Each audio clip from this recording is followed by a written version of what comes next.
greetings, everybody. Welcome once again to the Rec Poker Podcast, sponsored as always by Running Aces Casino, Racetrack, and Hotel, and website AMP. In this chats edition of the podcast, we're going to talk with Mike Patrick. Excited to have Mike on. He's a poker player, he's a poker writer, he's a poker reporter. He does all kinds of stuff, but he is also our reigning mixed games champion at Rec Poker. So who knows? We're going to talk about all kinds of stuff with him. But let's first introduce our panel. My name is Steve Fredland. I go by Rec Poker Steve in the PokerStars home game. And I was thinking about mixed games and my just trying to learn mixed games. And so I turned to the great Yoda for his insight. And he said, the greatest teacher failure is. Well, I'm Jim Reed. Oh, Chris, you are here. All right, jump in there. Yeah, I'm 5x5 Chris Jones on 5x5 on PokerStars and Twitter, and I am failing to get my webcam working. So I guess that's teaching me something. This is the best you've ever looked on a podcast, sir. Thanks. Well, my name's Jim Reed, Bluffsterini in the home games. You can find out more about me and the other members of the Wrecking Crew by going to rec.poker/crew. And I'm here to tell you that you can pick your friends and you can pick your nose, but you can't pick your friends' noses. Oh. And I am John Somsky. I'm Poker Geek Game Man everywhere. And tonight I have a quote from Amaryllis Slim. It never hurts for potential opponents to think you're more than a little stupid and hardly able to count all of the money in your hip pocket, much less hold on to it. And I'm Rob Washington. I'm Rabman50 everywhere. I don't have any poker quotes today. I'm just really excited for the Tournament of Champions tonight. So we're going to see if we can take one down and get a silver pin. Let's go silver, Rob. Love it, love it, love it. Well, as you guys know, we're gonna chat with Mike, and then after that, we're gonna dig into the community happening. So if you're tuning in, excited to hear your name because you won a tournament, either fast forward or better yet, listen to the conversation, and then we'll get there. But that'll happen after our quick break. But with that, let's bring him in, Mike Patrick. Hey, man, I know we've worked with you. We've done some things with you, but officially, welcome to the Rec Poker Podcast. Thanks, guys. Great to be here. And for the folks that are watching on video, we talked about this beforehand. What is your background? I am where I wish I could be. It's the Aria Poker Room.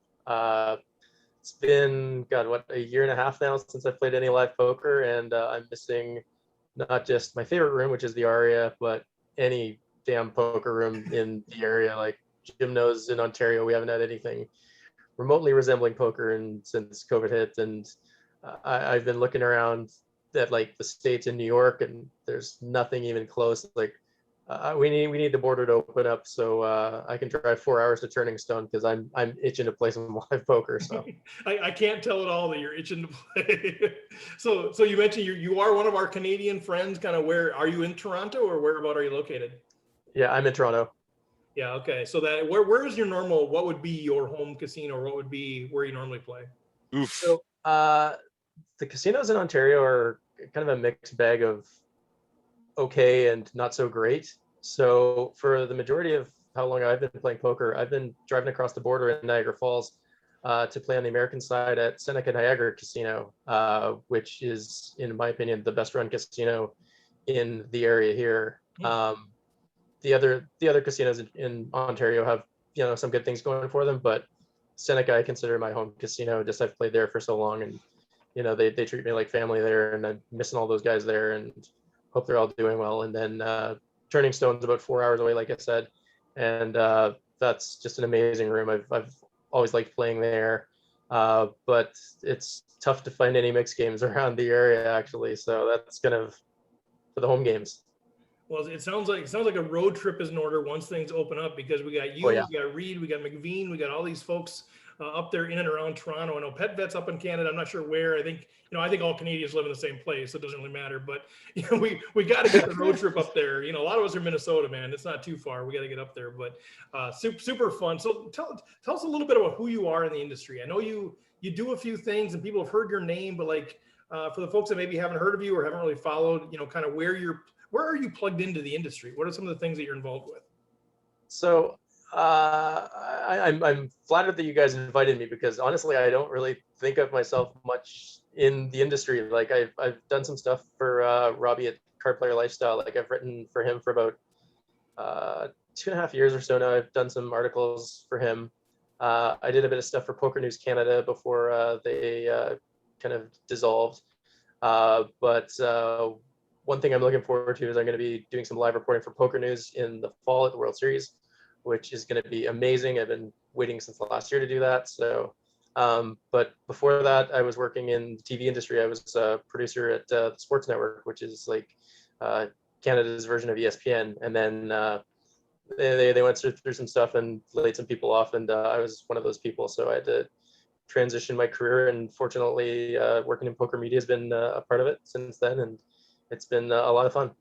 So where do you, I mean, we talk about this quite a bit in the show, where there's a lot of folks that are like, man, I'd love to work in the industry, even part-time, or just kind of get my foot in the door. And, your foot is in the door, but kind of where, I mean, do you have a vision for kind of where you want to take it? Just kind of want to keep contributing here and there and doing what you're doing? Or do you have a hope that you can actually become, even more ingrained? Well, one thing I would really like to do, and I've touched base with a few people, but it's kind of a hard gig to get into, is I'd like to take my TV experience and merge it into poker and work in some aspect there, producing some kind of poker show. Like, I know Poker Go is phenomenal with what they've been doing since they've come up, and I've been fortunate enough to bounce a couple of emails back and forth with Maury there. But the fact that I'm in Toronto is kind of, and not Vegas, is kind of a tough thing. Like, it's a lot of poker media outlets are based in either Vegas or in Europe, and there's not really anything in Toronto. And so being a Canadian in that aspect is kind of a bit of a downer. It's tough, but hopefully now that things are picking up again now post-COVID, I'd love to speak to some people in poker media in the TV aspect of it. And, I worked in TV for 20 years. I know I could bring some stuff to poker TV if possible, but like I said, right now I've been loving writing articles, and I've been doing a bit of podcast stuff with Cards Chat. I've done some stuff with them, and I just love doing anything that's involved in it. Like, I'm really happy that I've had this time to work in poker in any element whatsoever. So it's been very cool to take, another passion of mine, like sports is one of my big passions, and to take poker as well and be able to kind of do more with that in the past couple of years has been awesome. I love that. I mean, we talk about you can't teach passion, right? So you've got the passion. Now we just need the outlet, and you just need to get connected to the right people, right? Whether that's let's get something cranking in Canada, let's get that TV show cranking in Canada, or you meet the right connection. So hopefully, maybe, you never know who's listening that knows somebody, but connect him to Mike, man. Let's go. He's one of the good guys. We need good people in the poker industry. So let's get Mike connected. But you mentioned mixed games a little bit, and I don't know your whole story, but obviously you crush. Well, you crush all of our games, but you crush mixed games. I've been running pretty salty in the no limit games this year. I'll tell you. Leave those alone. Those are ours. But the mixed game stuff is you're crushing those. And John puts all that stuff together, and it's pretty remarkable what you've done. And obviously you've got pretty good experience with mixed games, but just so people know that maybe are just kind of new to Rec Poker, we do these home games every night. Part of that is we do once a month, second Wednesday of every month. Correct me if I'm wrong. We do the mixed game. It's a 12-month series, a monthly tournament. We keep track of the points. We do Player of the Year. We give the Reckies Award. It's a whole big thing. And last year we get like 60 to 80 people to play these mixed games, and Mike won 4 out of the 12. Like, even if you don't know our point system, he had 463 points, and second was Taylor with 263. It was crazy. Yeah, Barry at 250. Like, it wasn't even close like that. And we're like, okay, well, that's an anomaly, right? Like, okay, this guy's going to make me sing "Oh Canada" on the streets of Vegas. 2021 is a whole different story. And then you win the first two in 2021, and you're leading the thing again. So I'm just kind of curious, like, so obviously mixed games are a passion of yours. You're good at it, but like, what is it about mixed games that draws you more than maybe No Limit Hold'em, or maybe dig into that a little bit? What is it about mixed games that you love? It's just something different. It's honestly, it's a change of pace. Like, No Limit Hold'em is the Cadillac of poker. It's, what everybody plays and knows. And there's so many other variations of poker out there, that are just so much fun and so worth learning and playing and discovering. And I was lucky enough that, I'm a product of the Moneybaker boom, and I played, limit hold'em and then no limit hold'em, and then dabbled a little bit in PLO, and then evolved into '08 and more mixed games from there. So I was fortunate enough to discover them early enough in my poker career, that I've just kind of learned them over the years and learned more and more, and just they're fun. I mean, the majority of them that I play, because being a Canadian, fortunately enough, I can play on PokerStars, Right. and I can play the 8 game and anything that they offer. But like I said, live mixed games are tough to find up here, but they're just different. They're just so much fun, and then in a live setting, they're just a whole different world, because like when you play No Limit Hold'em, it's we know what it's all about. It's it's pretty, you hide down, throw in your hoodie, hide in your it's, don't give off any tells, keep it quiet, and everything like that, throw in the headphones, everything like that. But a mixed game environment is just so much better. It's just so different, because there isn't, there's thought obviously, but there isn't that like deep, I need to think for 30 seconds or whatever to make a decision on every street of a game. If it's whether I want to flick in a sixth of the pot to make a call or not, it doesn't take as long. So the game just moves faster. People are happier because, the game moves quicker, and it's, I don't know, it's just a whole different atmosphere in live games that are just so much fun. Especially with, speaking of PokerStars, I gotta close them down here. They're just, there's so many different, there's things that are familiar from playing No Limit Hold'em, and there's so many things that are obviously different, and it's just doing something different, playing something different, but it's still poker, and all the things that you like about whatever game that your main game is, whether it's Hold'em or PLO or whatever. There's always going to be something that's fun, and just learning something new and discovering a new game. It's exciting. It's fun. It's just a good time. My experience, the biggest difference is because of where I play, because they're never offered. The biggest differences are everybody is a community, because we're all saying, oh, what should the pot be when somebody bets PLO? Like, what's the pot? And it takes the whole table to decide what the pot amount is. And then at the end, everybody says, oh, wait, no, they got a straight. Oh, no, they got a flush, because everybody's so inexperienced, including the dealer. So that's my experience of why it's different. But John, what do you got for us? Well, I was just going to mention that it was kind of interesting when we started out the mixed games. The idea was to bring mixed games to people who are used to just playing Hold'em. Mm-hmm. And those first few games that we were playing, it was quite interesting, because you had to figure out whether a person, because for several people, this was the first time they were ever playing that type of game. You had to figure out if they even knew what the rules of the game were, because there were sometimes, it was a high-low split game and people didn't understand that, or they didn't know how to play high-low split, or the first time they were playing Raz, they thought it was stud high. So, they had completely wrong hands. But it was really interesting watching you. I was at your table, and it was very clear early on. It's like, oh, this guy knows what he's doing. I'll have to stay out of his way. And I'm still quite jealous. I set up the mixed games. I'm supposed to be the mixed game expert, and I have yet to win a mixed game. And here you have won 6 of them. Yeah, he's only won half of them, though, John. You've got other people out there standing in your way. John is in fourth place this year in the standing, so it's not like he's slack.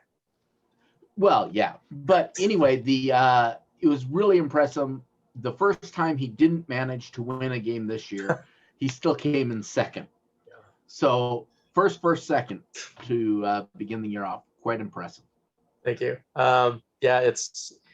I love playing the games with you guys, because it's one of the things that is so great about playing mixed games is that in general, unless you're playing in like a Las Vegas mixed game with people that are regulars in that game, they're generally like a social atmosphere, and it is a lot of people that aren't familiar with a lot of the games, and that's why playing in the rec game is so cool, because I am familiar with all the games and I've played them for a long time, and I like being in there and seeing what people are doing and seeing that other people are excited about trying something new and learning these games, because they do offer a lot. There's they're like I said, there's something different from No Limit Hold'em, and there's things that you can play No Limit Deuce to 7 and discover, hey, I really like this game. It's something different. It's something cool.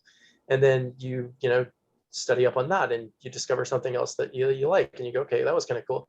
Or maybe like split pot games or whatever. So it's cool to see that you guys have been an outlet to bring people to the mixed game community.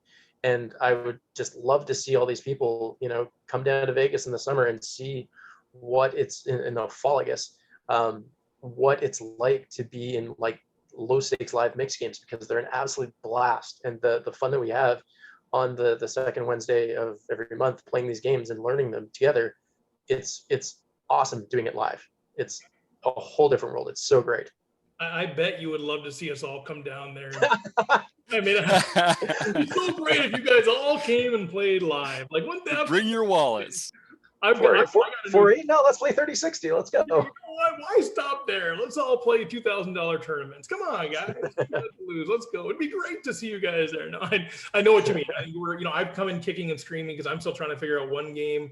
But I think a lot of us that have now tried it are like, this is kind of fun and it is good for the brain. You learn some new things. So I think it is a pretty cool thing, but you do feel like pretty far behind the 8 ball when you're up against people that have been playing it for many years, but it's just a different reason for playing. It's a fun new game. I'm kind of curious. Well, actually, that's the reason, one of the reasons that most of the highest stakes games are mixed games. It's because it levels the playing field a little bit. People might understand that they aren't the best at game X, but they'll think they have an edge in games Y or Z or whatever, and that can overcome that particular thing. So by putting everyone off balance a little bit, it kind of levels the playing field there. So it's true. Yeah, in the biggest games, in the tournaments, and in the Bobby's Room games, obviously everybody is really proficient at all the games, and you have to be in that situation to be a winning player. But that is exactly why there is some appeal to it, is because in an 8-game mix, there's 8 games. You've got to know 8 games well. In a dealer's choice mix, there can be like 20 games. So there's always going to be like a game or two, or however many that people aren't as familiar with. And, that's part of the strategy, is knowing which games, you're better at than other people and things like that. But it's just, there's so many different games that you can learn. Like there's games in the mix in the Vegas games that I've barely played. Like I have never played a hand of Archie in my life. And I can't wait to get down there this fall and fire some Archie. I know the comic book's great, but the poker game, we have no idea about Archie. That sounds great. Good luck with the Archie. I got 3 jacks. If I got Jughead, I don't know. Okay, that was a terrible joke. Well, I'm kind of curious. I know you guys also have questions, so I'll shut up after this one. But like, I do know, like, we're recording this on July 12th, and yesterday there's a pretty big announcement from Robbie Straczynski, as you know, about this mixed game festival that's going to be down in Vegas, kind of at the start of the World Series. And maybe talk a little bit about that. Are you excited about that? It looks like it's mostly cash games ending with like a $200 tournament, but yeah, what your perspective on the festival that's happening? I can't wait for that. That's going to be an absolute blast. And to be honest, I don't think the Westgate knows what it's in for. How big it's games? Sorry, go ahead. I'm sorry, how big it's going to be, because there's like a $30,000 platinum pass up for grabs, right? Yeah, because like the Westgate is a great little room. Like it's this tiny little room, 8 tables, 6 maybe, I don't know, 6 or 8 tables, but it's like a small little room next to the sports book. Humongous sports book, tiny little poker room, but it's such a cozy, cool little room. And the staff there has always been amazing to us. Like Robbie's had games there before that I've played in, and they're fantastic. Andrew Nemi and Brad Owen, they used to do their meetup games there. I've been there for those. Atmosphere is fantastic. The staff at the Westgate is amazing. This thing is going to be huge because there's a $25,000 platinum pass on the end here. The events that have been getting these platinum pass events before COVID, we're getting hundreds and hundreds of players at U.S. casinos, and I really hope they're bringing in more tables and spreading them through the sportsbook or something, because this thing is going to be huge. Just that alone is going to be great. But there's going to be so many people. Like there's 3 days of cash games leading up to the horse tournament at the end, and a lot of people are going to be in town already. And I know a lot of people are going to be coming into town to play those. And the mixed game community is tight, and it's wider than you might think. And there's going to be a lot of people that are going to be coming in for it. So I shout out to the Westgate. I love you guys, but man, I hope you guys are ready for this. Yeah, I mean, just based on the Twitter, Facebook, social media response, who knows how many people actually show up? But there's a lot of people like, oh my gosh, I can't wait. And like, if that's just going to be a fraction of who actually shows up. So yeah, it could be really huge. I'm kind of curious, Jonesy or Washam or Jim, is that something that's appealing to you guys? I know Somsky's, if he could be there, he'll be there. But like, are you guys mixed game players enough where something like that is an appeal to you guys? Personally I wish I speaking, was. yeah, I was gonna say I'd love to be, but I don't have the chops yet. Yeah. I feel it. If I Yes. can just jump in, honestly, this is the kind of setting that is perfect for a newer mixed game player, because these aren't the regular games in Vegas that are, the 816, the 2040, whatever those games. These are a lot of recreational players that are going to be coming in, and to get a shot at this, to splash around in some new games. I mean, we're going to be playing like 4-8. It's you sit down with $200 in white chips, and it's just blasting them all over the table. It's an absolute ball. I bet you're so excited, Mike. Oh, I can't wait. Look at his face. Look at his face talking about it. Oh my god. It does. It sounds like a total blast. I mean, like I would love to just kind of to try it out and whatever. I would definitely be the worst player at the table, but it would be such a blast. Well, when we had our last game there a couple of summers ago, we had a table that was two guys who I don't think had ever played any mixed games. They just came to figure it out and see what it was about. And we had an absolute blast. Like, there was myself and Robbie, Yori from PokerNews was there. I think Will Schilleber. There was a few guys from PokerNews that were playing with us. A buddy of mine that came down, who's played a little bit. And then there were two guys who had never played, who were just friends of friends, had never played mixed games, and said, all right, I'm going to punt off a couple of $100 and have some drinks. And they just had an absolute ball just learning these games. Like, Badoogie, what's Badoogie? Wait, I'm not playing Raz, but there's only 4 cards. And the thing that's so cool about this is, yeah, you may be inexperienced, or there may be games you've never even played, but the cool thing is, it's not like an Hold'em table where everybody's just ruthless and hoodied up and silent. Everybody's there to help each other in the low stakes games, and they're there to help you. They're there to help the dealers. They're there to help the other players. It is the most fun I've ever had at a poker table. Any mixed game I've ever been to, whether it's the games I've played at the Westgate with those guys. I could go on a tangent here about a game. The first time I ever actually played one of those Las Vegas kind of media mixed games with Remco and Donnie and some other guys, and Norman Chad was there. And we played at the Monte Carlo from like 8 p.m. till, God, must have been 6 a.m.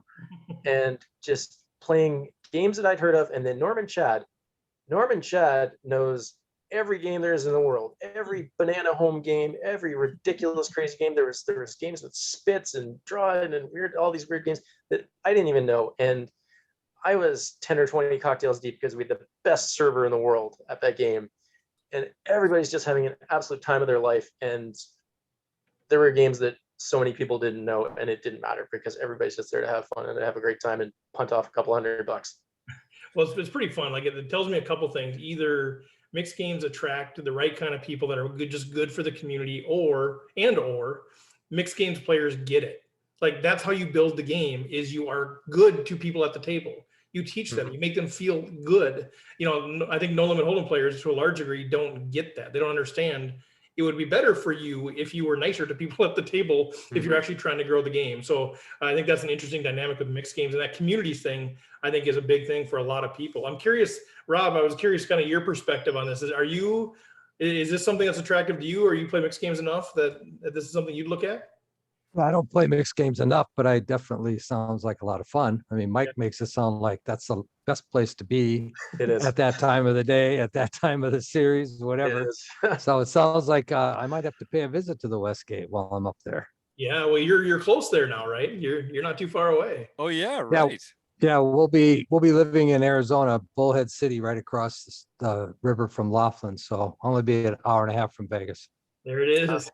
Rob will be there. Jim, what did you have? Yeah, well, Mike, make it easy for us. So there's players like me that love playing Hold'em, love the social quality of the game, but we just don't like trying new things for the first time, or like we don't like learning things, or we feel like we're going to look stupid. Like, what's the first game we should start trying to learn? If we feel like we are pretty much, we got No Limit Hold'em, we're comfortable with that. What's one that's going to be like a comfortable step into mixed games from there? I'd say if you've never played Pot Limit Omaha, Pot Limit Omaha is the next, it's the gateway drug to mixed games, basically. It's 4 cards. It's very similar to Hold'em, obviously.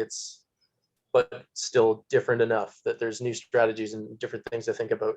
But there's enough familiarity that you're trying something different, but it's recognizable. And then, like I said, when I started dabbling a bit more, like PLO was the first mixed game that I played. And then from there, I was like, okay, what's this Omaha 8 or better? It's same thing. It's Omaha. It's 4 cards, but it's split pot. What's this? So then I think Omaha 8 is actually a really, really great game for people to dive into mixed games with, along with PLO, because it introduces the elements of split pot games and just thinking of things in a different manner, as opposed to just trying to make high hands where you have to make low hands as well. So then once you start introducing that element, then you can start thinking about the other low ball games, like the stud games, like Raz. Raz is probably the simplest poker game to learn, but there's enough nuance and enough things to drive you crazy that it's not an easy game. It looks really easy, just make the lowest 5 cards that you can. All right, that's easy. I'm terrible at Hold'em, so I must be good at Raz. So there's a lot of different games that are really, really appealing for someone that wants to jump into mixed games. Those are the ones I'd say. I'd say PLO for the fact that it's similar enough to Hold'em, that it's familiar, but just different enough that you'll be comfortable with it. And then Omaha 8 or better is a cool one because, again, it's a flop game, but it introduces the element of looking for low hands. And then if you want to kind of go into the stud low ball area, give Raz a look because it's really easy to learn, but it's very different. Chris? Yeah, Mike, like as somebody who's pretty, like, I'm just trying to sometimes learn like what is the best hand in these kind of games. Like I'm trying to learn mixed games. But one of the things that's kind of fascinating to me, and I think I haven't even progressed to this step, but thinking about it, is when we're playing in not just learning one game, but when we're playing in these sort of tournament style mixed games where they keep switching the game on us, like what are some of the strategies of just playing in a tournament where the game is switching every so often? Are you trying to find your best game and then trying to stay out of the way when you're in a game where you're like, I don't even know what end is up here? Or like, what are some of the key strategies to playing in tournament style mixed games where the game keeps changing? So yeah, in a horse or 8-game mix, the easiest thing I can say is you kind of have to be as familiar with the games as possible with all of them in the mix, and recognize what your better games are and what your weaker games are. Like I'll fully admit, Limit Hold'em is probably my worst game. It's Hold'em, but it's Limit Hold'em. It's a different beast, and it's the game I play the least. And generally, I only play it in a horse or an 8-game mix. But yeah, just it's better to learn a few games just one at a time, maybe before diving into the full into a full 8-game mix or into a horse mix. A horse mix is obviously easier because it's only 5 games, and Hold'em is one of the games, so that's going to be more familiar with the players. But then the next one is the Omaha 8, and then there's the 3 stud games, Raz, Stud, and Stud 8.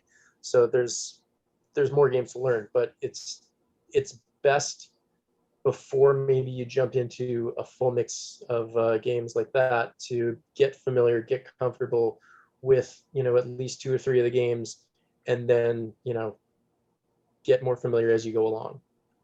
Yeah, I know. Fox once said he's won a World Series of Poker brace like Chris Wallace, and he said in horse, and for him it was like what his best games are, but then also really paying attention to pick up on who are obviously the weaker players in the different games, and really it's that like you would do it in No Limit Hold'em, but just sort of like every game trying to figure out who are the people I want to get into pots with, and so it seems too complicated for my brain. We'll go Somsky and then Jim. I was just gonna mention, as far as learning, another little tip is if you're playing in a mixed game where it's rotating games. Just in the games you don't know as well, play tighter. Play fewer starting hands, play stronger starting hands, fold the first few positions so that you're going to be in position more often, and that'll go a long ways to make it. It doesn't hurt you as much in these mixed games limit tournaments to fold for an orbit or so. Absolutely. Yeah, that it's- makes it's- sense. Yeah, just recognize which games are your weakest, and then, play as tight as you can with those. Play to whatever level you're comfortable in those games, and just recognize it and don't get too cute. And then my question was more about sort of like sound like the meta game a little bit when you're at the table like that. Like if let's say you're in the later stages of a tournament, or maybe even the final table of like a dealer's choice or something. If you were in a place where the players to your left all had big stacks, like how important is the stack size when you're making this decision? Like, would you ever consider playing like a low bet game, small bet game, or a limit game versus a no limit game according to stack size or something like that? So in a dealer's choice tournament, yeah, you would definitely have to be more selective of which game you choose when the option is on you. Based on that, like depending on how you want to play, whether you want to, double up or play aggressively, then you can choose big bet games. Or if you want to kind of just, be patient until maybe somebody picks a game that you're more familiar with, then you can do that and just take limit games that are going to, help you ladder up a bit. Or you could just, pick whatever game you think is your best at. Pick what your best game is, and you can do that strategy. Or if you can also pick what you think your opponent to your left, their worst game might be. So then you can play more aggressively against them. So that's like the case in a dealer's choice game. But in an 8 game or a horse mix, it's not really a consideration, because the games just cycle on a set rotation. So you're just gonna have to take what they give you and play accordingly. And then, yeah, based on ICM and your stack size and things like that, just determine how you want to play. I'm kind of curious, just from a general strategic perspective, because I played Omaha a bit now, but I still have never studied the game. I've never studied starting hand ranges, so I'm very much a novice. But I know when I first started playing, it seemed like, boy, everybody's playing everything, because a lot of limps, whatever. And so it feels like, boy, any two will do. Let's go. And then, as I started playing more, I'm like, wow, there's actually a big advantage to playing tighter than the average Joe, having better hand selection. And then how big of an issue is position. So let's just take Omaha, since it's your gateway drug to mixed games. If we just take Omaha just at a very, very high level, let's say we're deep stacked, is hand selection as important in Omaha? Or let me rephrase that. Is the percentage of hands that you would play, your VPIP or whatever you want to say, should that be about the same in Omaha versus no limit hold'em, or should it be higher because of just the dynamics and the structure of it? And then the second part of that is by position. So no limit hold'em is very, it's, to me anyway, at least the way that I play, the percentage of pots that I enter is very different, early position versus late position. Is it just as dramatic in a game like Omaha, or is it tighter? Is it tighter all around? No, pot limit Omaha, it's very similar to no limit hold'em in the fact that position is really, really important, because there are a lot more possibilities with your hands, and you really don't want to be playing at a position as much as possible without a really strong hand. With a big stack, you can get a little more splashy and a little more aggressive, and blast off a little bit more, especially in position. Like you'll see guys that are playing pretty much anything in late position with a big stack against smaller stacks, and essentially playing their stack more than their hands, which is just as effective in PLO as it is in no limit hold'em. So there's similarities to it in that. I honestly, PLO is one of the games I play among the least. I play more cash games of that, so my PLO tournament game isn't as sharp as some of the others maybe, but there are a lot of similarities, and position is definitely as important, if not more so, in PLO. Okay, that's interesting. Yeah, because the way that I've only played, very small tournament buy-ins with a bunch of people that don't really know what they're doing, or at least I can't pick out the ones that know what they're doing, and so it doesn't feel like they're valuing position as much. I'm seeing these sort of marginal hands flipped over from early position, and I'm just trying to think through in my mind, is this correct or is this incorrect? Like, should they be, and so what I'm hearing is not so much. Sometimes it is, and sometimes it's not. Again, Oh, it's very player dependent, like any Nola Olam. It depends on what you think you can get away with, how you can exploit your opponents, and yeah, and I think position's always king. But if you can exploit your opponents accordingly with some nonsense, then yeah, by all means, go for it. It's more just we just want to play, and I think that's what it is. So I think what I'm hearing you say is position is just as important, if not more, as it is in Hold'em. Even though maybe some of the games I'm playing in doesn't reflect that. And hand selection is just as important. If you see a lot of players at your table playing a lot of nonsense, then yeah, it's generally like No Limit Hold'em. It's better to tighten up a little bit and play some better hands, and let them stick all their money in with their 9 high flush draws and stuff like that when you've got the nuts. So yeah, I had a flush draw. And you're up against 3 others that are all bigger than yours. Okay. Well, hey, guys, any other questions for Mike? I've got another question for him, but I think I want to make sure you guys have an opportunity to chime in or Kim, Martha, Paul. Mike, do you have any experience? We're talking about going down to WSOP for some of our Canadian members. It's the first time. Have you gone through this experience of sort of like, I should watch out the way I phrase this. Have you gone through this experience of cashing in an event down there and then having to like have your withholding dealt with coming back across the border? Can you just talk a little bit about that?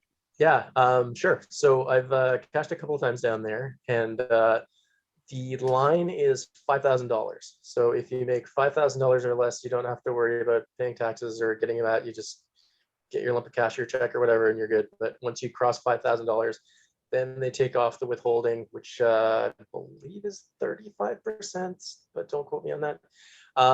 But there are ways that you can, I think, get it back once you come back home. There are some tax places that deal specifically with that, with getting gambling taxes back to you. So you can do it. It can be done. You just have to go through the process and you'll get it back a few months later, but you can get it back. Jim, I assume you're asking that question on behalf of Kim or somebody else who might actually cash? Yeah, I'm talking about some of the wizards that are going to come back with their pockets full, not empty, like I'm planning. You know me, I like to leave all my chips on the table. That's the best way. Just leave them all there on the table, making a graceful exit. That's what I'm hoping. Just easier. I think just make your life simple, Jim. I like the plan. Like, why plan on winning if you can just like don't have to deal with any of this stuff? I mean, it sounds like a headache. If you don't want to deal with it, just bust it before you make more than 5K. Yeah. That's my new plan. I'm going to start circling the payouts up to 5K, and that's when I'm going to really start making my move. All right, don't tell anybody though.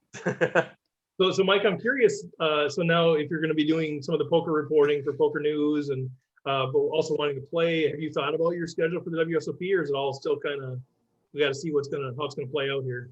So this year's going to be a little different. Like if I wasn't working for PokerNews, I would be planning on there's a week where there's a back-to-back $1,500 8-game and horse, and I was kind of eyeing those, but not necessarily going to be an option if I'm going to be working for 2 months down there. So I think they do let you play an event or two.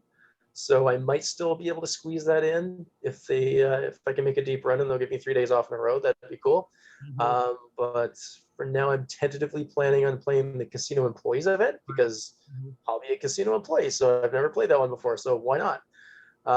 So yeah, I'm looking at that. And then another thing I'm actually really looking forward to is if I do have a day or two off a week, and I am down there for 2 months, is getting a chance to play some of the great one-day tournaments that are in a lot of the places down there, notably the Orleans and the Golden Nugget. The Orleans has a great series during the World Series where they run a lot of mixed games. Like it's usually, I think it's like 3 or 4 days at least. They have a mixed game and a no limit hold'em tournament in the same day.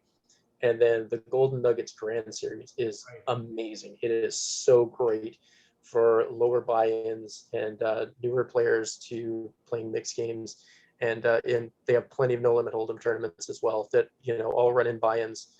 Both places run in buy-ins from like $150 to like $500. So there's a ton of great tournaments for mixed game players and no limit hold'em players that are 3-figure buy-ins. They're great. Yeah, well, hopefully you can get your schedule figured out so you can balance both of those things. John, did you have something? No. All right, thanks. Put John on the spot and watch him go, wait. Well, Well, Mike, man, it's been a pleasure. I know we've got a little bit in other venues, but it's fun just to chat mixed games, let the world know a little bit more about who you are. And I think, your skill set is huge. I think there's a lot of things that you could be doing. So hopefully you find that right thing there. I think, man, just being an ambassador for mixed games, like somebody should be paying you to just be somewhere. It won't be rec poker. Thanks. Unless Chris Jones wants to pay you, him and Rob can pay you. That's fine. But no, I mean, it's a pleasure, man. You're one of the good guys in the industry, and I wish you all the best for everything you have going on, man. This fall is going to be an exciting time. You're going to meet so many amazing people inside PokerNews and in the whole industry. That could really open up some doors and hopefully just crank your career to the next level. That'd be awesome. Thanks, Steve. I appreciate the chance to get on here and chat with you guys. And it's, like I said, it's always fun playing with you guys. And I'm looking forward to seeing you all down there. And I do have to say before I go that you will be singing the anthem. Yes. There's a little bar at the D on Fremont called Bar Canada inside the D Las Vegas. Is that right? And I think that would be a great place to do it. Mm-hmm. We could get together and watch a Golden Knights game, cocktails, Mm-hmm. sing an anthem. Interesting. I'll put it this way. I'm writing this committed to down. doing it, but I'm not going to be pushing the logistics. I'm not going to be pushing it for it to happen, but if it's Bring in the lyrics. Yeah. I know the lyrics. Write it down. Go on the lyrics. That part is no problem, and I'm going to have fun with it. But Awesome. you are to blame, to give credit to. Yes, it's this guy. And there's several names that won. Kim won stuff, Jim won stuff, but if it wasn't for you, I think I'd get by last year without. So thanks a lot. We still got 6 more months, so if I knock off a couple more, maybe you'll get your thing twice. Pick another country that we can go after. Going or something. But Mike, yeah, seriously, man, thanks for being on here. Thanks for all your involvement in Rec Poker. We'll be in touch. If you need anything, man, let us know, and we'll get the word out. We'll let you know when this thing airs, and we'll go from there. And I guess it's Monday, July 12th, which means in 2 days you're going to be winning another mixed game tournament. So next week when we record this, we'll be saying your name, I'm sure. Look forward to it. All right, Mike, take care, man. Perfect. Thanks, Steve. Thanks, That's guys. great. All right. Awesome. Well, guys, what do we before we get to Jonathan Little? What any feedback, any thoughts from the conversation with Mike? Go ahead, Jim. No, just one of the fun guys at Rec Poker. We talk sports every once in a while. He's playing his home game from time to time. He's just full of fun. He's always got good people around him. Crushes our mixed games. Other than that, what can you say about the guy? Thanks. Yeah, and I love the conversation, and I think with his TV experience, the thing that Poker Go nobody seems to have is really like a mixed game TV show. So I mean, let's and I feel like that's the time that I've learned the most about mixed games is watching. The only thing that I've been able to watch some like really high level mixed game play is the WSOP, the bracelet events where like the crushers are playing like, whatever, they Poker Go has some of those. I've watched some of those, and that's like the basis of like basically my understanding of any of those games. So it would be awesome to see that happen. Very cool. Anything else, guys? All right. Well, why don't we, Jim, do you want to go ahead and queue up Jonathan and we'll take it from there? Have you ever wondered whether you should call a preflop raise or 3-bet instead? What do you do when you have a flush draw? Do you raise it or do you just call? What do you do with ace king when you miss the flop? Are you tired of guessing about what the right play is with your particular hand? Oh, I hate guessing. Well, my name is Jonathan Little, and I am a 2-time World Poker Tour champion and creator of PokerCoaching.com, where we offer over 1,000 interactive hand quizzes where you play a hand and then get real-time feedback from our world-class pros. Don't guess and don't stress. Just register for your free account at PokerCoaching.com/recpoker right now. And if you go to PokerCoaching.com/recpoker right now and sign up and you don't think you're getting your money worth, he'll give you your money back. Jonathan Little, he'll do it. He'll give you your money back. So go check that out. And for God's sake, don't guess or stress. Oh man, he gets so angry when you do it. Yeah, I think it's very easy, you listen to podcasts, watch TV, and you gloss over commercials. And now we've been running this one for a while, so it just becomes sort of background noise. But kind of pay attention to that. Hear what he's saying in there. He's one of the foremost teachers of the game, especially for beginning to intermediate players. Not that he's not a high level pro, but he's very good at explaining concepts at an easy level. So I really do recommend PokerCoaching.com/recpoker. check it out. Don't let it just be background noise.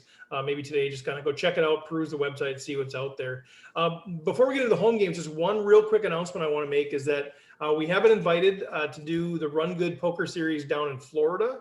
And so I'm still kind of just doing an interest check. We have maybe half a dozen people that are like, maybe. And so if you're interested in checking that out, no commitment at all, get a hold of me, steve@rec.poker, or DM me somewhere.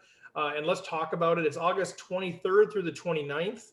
And it's just a great week. It's a real fun week. If we have enough people, we'll get a house and we'll play and we'll celebrate and we'll just have a good time. So if you have any interest in that, just reach out. It'll be kind of our next Rec Poker road trip if we have enough interest. So with that, Somsky, home games, what do you say, Guru? I have nothing to say about that either. I'm just Did I put you on the spot again? yeah, exactly. I'm not prepared for this. It just happens every week. So for our nightly events, we start off with Digging 8 Graves. Chris, how do you pronounce that name? Simino. I've seen Digging 8 Graves around quite a bit lately. They're definitely in that final table conversation a lot. So nicely done, Chris. And I believe I know who Chris is. I think I played here, local Minnesota. Yeah, I think he's a Minnesota player, and I played with him at Aces. But a little known fact, people don't realize this, that John will refuse to pronounce your name correctly until you win the pin. So, once you win the silver pin, he'll figure it out. But until then, it's like, pretty much. Yeah, he was calling me Jeem for like a whole year. God, that was annoying. Then we have Wilfman 109, Adim Wolfie. Got his Wolfman 109, Adam Wolf got his third nightly series victory for the year. That's our boy ARW in the forums. Kicking exactly. butt. Hunter H, Hunter Hawes, who I believe is related to Michael Hawes. Yes, they both played in the Rec Poker reunion tournaments. Oh, Hunter just got a really good haircut. It's a nice haircut, Hunter. Anyway, I know. I have this in the wrong spot. He actually won. This is my fault. He won the No Limit Hold'em Championship Series. Oh my!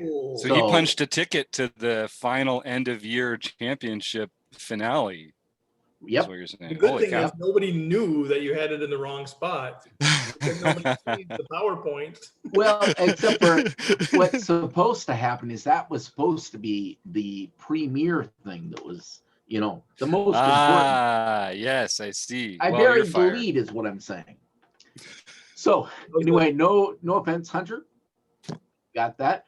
Then in July 8th, we had Trey 371, Thomas Pena got his second nightly victory. East Coast Bitter Ben got a nightly victory. And I was witness to that one because I came in runner-up and he did an excellent job, just totally demolished me, heads up. Nice way to go, Ben. Congrats. Then we have Chad McBean. Back-to-back Canucks. First of the year. All right. And Keto Man 335, Kian Tavakoli, won the mixed game this week. Did Kian win a silver pin? Because you nailed that pronunciation. Just saying, like he's earned some kind of correct pronunciation from you, obviously, because you're just killing it on the Tavakoli. Yeah, that's because he actually said, you're leaving a syllable or two out of my name when you say it. And then I felt so bad that I had to actually read it. Sometimes I just say these names. I don't actually read them as I'm saying them. That's why John likes the names that have a little panache. I think John likes Tavakoli. He likes that. Could be it. So now we are on to the international events for the daily series. And PCS 2005, Jack LaRue. Sweet. Way to go, Jack. Got his very first international win. East Coast Bitter Ben got another victory this week. Oh my God. Second international tournament. Oh, are you saying that we had a Saturday go by where Woody Adams did not win a tournament on Saturday? Is that what you're saying? Are you sure? Have you double checked these results that Woody didn't win any of the Saturday tournaments? I don't believe he won this entire week. He went an entire 7-day stretch without winning a tournament. Woody, call your office. Something's not right. Let's get this whole thing figured out. And last but not least, LPP Sunday. Uncle Tom's Cabin, Jeff S. won the LPP event, Learn Pro Poker. So he can contact Jim Reed, Jim at rec.poker, and get your free month to Learn Pro Poker. Awesome. Sweet. Thank you, John. I see you got the September 18th out there too. We mentioned it last time, but that's the next heads up tournament. And so do people need to do anything to be eligible to play that, or just register when the time comes? They have to have a heartbeat, and they have to be in our home game club. So, and then when the time comes, register for the tournament. We'll have more details as the time progresses, but just keep that in mind. If you want to go on vacation, say, fine, I can go on vacation, but not September 18th. That day, we need to hold. Are you validating heartbeats, or is that sort of just sort of thing? No, we'll let people assume that they have a heartbeat if they're playing. The honor system. Yeah, the honor system. All right. Well, thank you, John, for all the work on that stuff. How about you, Mr. Jones? What do we got in the content world? Yeah, so we're still building on this the seminar model where we're actually doing the kind of play and learn model. I think we had a really nice session last month where and we were focusing on the play leading up to sort of the bubble. So this month it'll be sort of that moment after the bubble bursts, and we'll be looking at kind of a lead into that, and kind of leading into the bubble as well. And then with some of that sort of like some of the ICM pressures of that, I think I can announce this, right, Jim? Yes. Okay. So we're really excited. We've been trying to sort of think about how we could add to. So every one of these months, I'm kind of like trying to stumble through some sort of like, hey, here's some general thoughts about the whole thing. You But we're do so good with that, man. but we're gonna get start trying to have some outside perspectives. So for next month, as we look at some of that bubble pressure and some of the leading into the bubble, we're gonna have Darrow Carney, who's written the book on ICM stuff, look at one key moment from that night and talk about how he might approach it as well. So, and I think this is going to be a really nice addition to this after the fact. Chris, are you saying that premium members at Rec Poker get to play in a recorded, interactive, learning, engaging event, and then we're going to have pros like Darrow Carney come and critique their own play and give them tips on how they can improve? They can watch the whole tape of us commenting on it. They get to watch my post script video where I really try to break down some spots, and now we're going to have some pro perspectives too. So I think it's going to be a pretty nice package that we'll get together every month on. That sounds pretty good. At some point in the next 5 years, there's not going to be a delineation between Chris's breakdown post and the pro perspective. Yeah, I agree. Chris the pro's perspective. If you ever wanted to do that, I believe that is a possibility. But for now, we'll have Chris's perspective and then the pro's perspective. Yeah. I feel safer that way. So I put something in the chat too. So Kim Kilroy does an empowerment. She has a group on our rec.poker speaking about empowerment, and it's just really powerful. And some of the guests that she's had join the group are really great. I know she's going to have a meeting tomorrow night, July 13th. We're already going to have aired this by then, but you guys check that out if you have any interest in that, and we hope you do. Male or female, or however you identify, we want people to feel empowered to play the game and feel included in the game and grow the game that way, just because it's the right thing to do. And so if you have a heart for that, and if I'm misspeaking, somebody correct me, but if you have a heart for that, join that group. Just kind of follow it and then connect where it makes sense. I think that's amazing. Okay, so I was gonna say, Paul said too, he spent years perfecting his 7-stud night baseball game. Is that where 3s and 6s and 9s are all wild or something? I don't know what that is. Oh. And you get an extra card with a 4, I think. Oh, I played that. I played that game. Oh. I don't even barely know what Omaha is. You guys, this is so. So Paul is an expert in the 7-stud night baseball game. So if that's your game, Paul Parker is the guy that you need to go to. 3s and 9s are wild. All cards down. 4s are wild. I don't know what's happening. Okay, Every chaos. card's wild. Every card's wild. It sounds Five like, kings loses. it sounds like a flip-a-mint. Everybody can bring $50.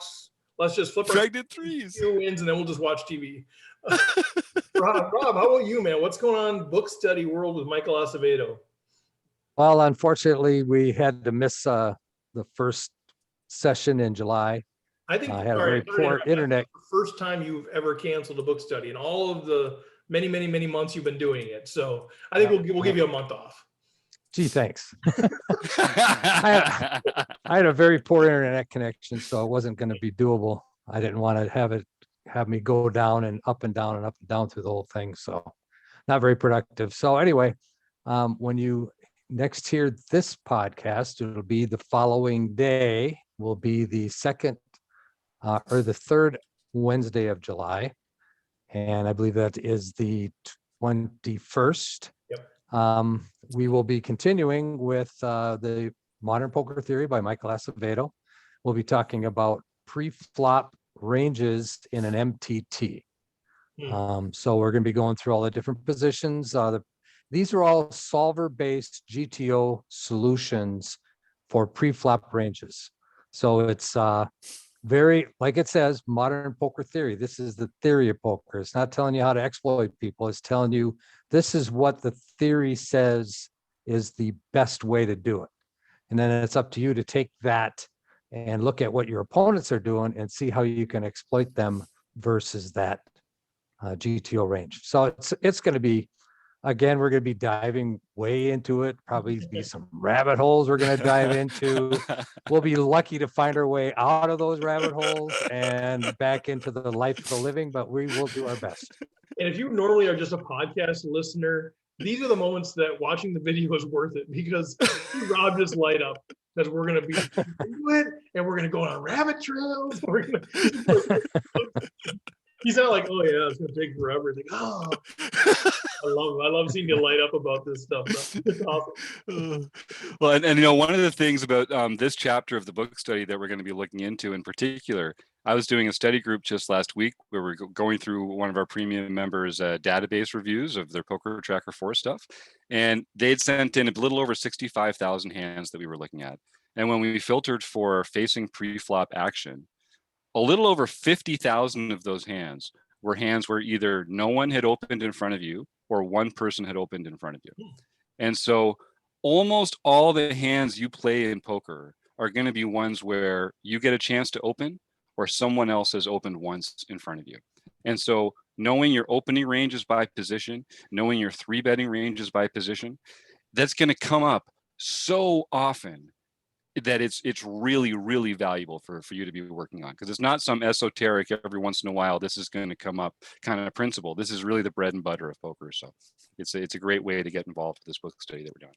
I love it. I know we've had a few new members pop on this, premium members this week, and they're sort of like, oh baby, where do I start? This is all really good, and there's so much good stuff. And so if you're kind of in that camp where you're a new member, you're like, where do I start? Or if you're thinking about becoming a premium member, but it seems like too much, just reach out to us.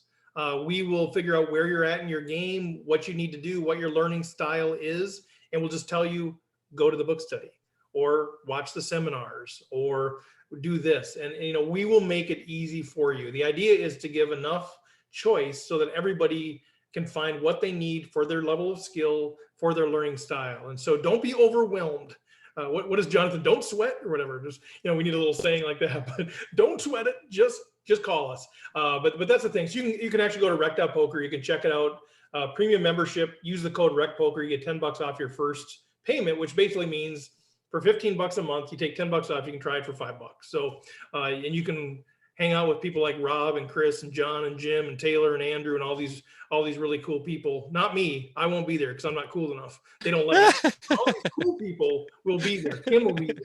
So anyway, well, anything else, guys, that we need to touch on? Whether it's community related, content related, Rec Poker Nation related. There's just so much great free stuff there, and all these great videos on YouTube. Now we're doing all our free videos on YouTube. So go to the Rec Poker community on YouTube, check all that out. There's like 30 playlists or something ridiculous like that. Subscribe there and help us out, and just share your love of poker. Put some comments up, tweet at us, let us know what you love and what you don't, and let's just explore this game that we all love together. It's phenomenal. Love it. So check it out, Rec.Poker. Sign up for the newsletter, the twerp. This Week in Rec Poker comes out every week. So sign up for that. Good information there. But special thanks, man, Mike Patrick. It was so great to have him on here. Jim, John, Chris, Rob, as always, thanks for joining us. Kim, Paul, Martha in the chat. If you're a premium member, you can just hang out in the chat with us. You can ask questions. You can make all these fun comments that we can't even share with you that were made tonight, but you can hang out with us. But thanks to all of you guys. Thanks to Running Aces Casino, Racetrack, and Hotel. Thanks to Website AMP. The music is really low. It's picking up steam. Here we go. All right, guys, and we will chat with you all next week.